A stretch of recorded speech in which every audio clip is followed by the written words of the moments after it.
आपण आज बनवतोय तांदळाची साधी सिंपल खीर, पण चवीला अतिशय टेस्टी। तर पहिला आपण तूप घालून घेऊया। या तुपामध्ये आपल्याला तांदूळ भाजून घ्यायचे। एक वाटी तांदूळ मी इथे घेतलेत, आपण ते धुवून घेऊया।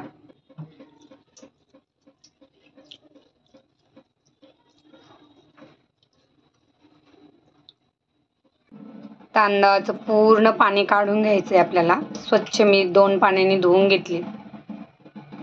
अशा पद्धतीने चाळणीत घालून पूर्ण पाणी त्याचं काढून घेतलंय मी।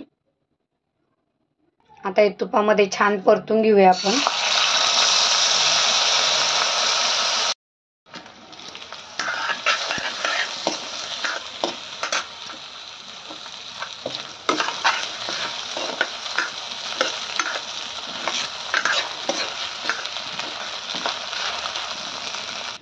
आपल्या आवडीनुसार ड्रायफ्रूट घ्या, चारोळी, काजू, बदाम, पिस्ता। तर आता माझ्याकडे काजू आणि बदाम आहे, मी ते घालत आहे।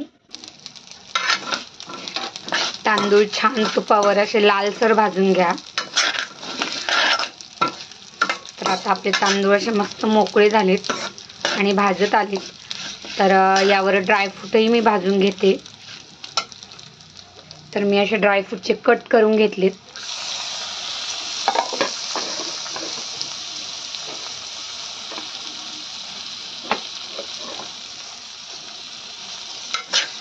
ते चांगले असे ह्याच्यावर तुपावर भाजून घेऊया।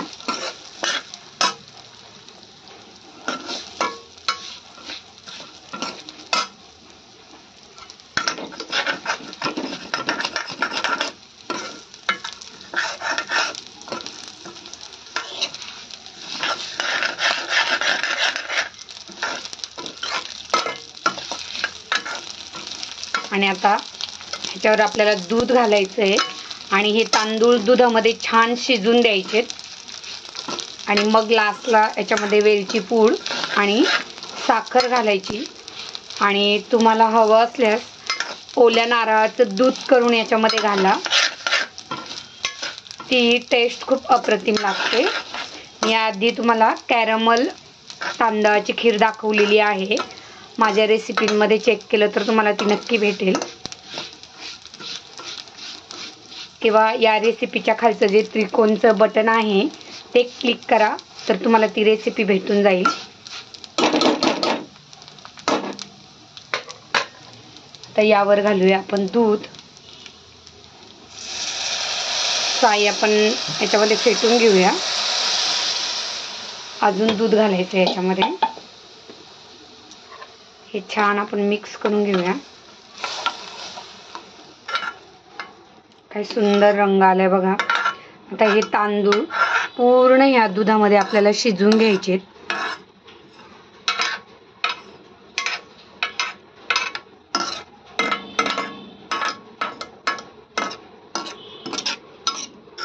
आमच्याकडे ही तांदळाची खीर फार आवडीने खातात मुली, त्यांना खूप आवडते।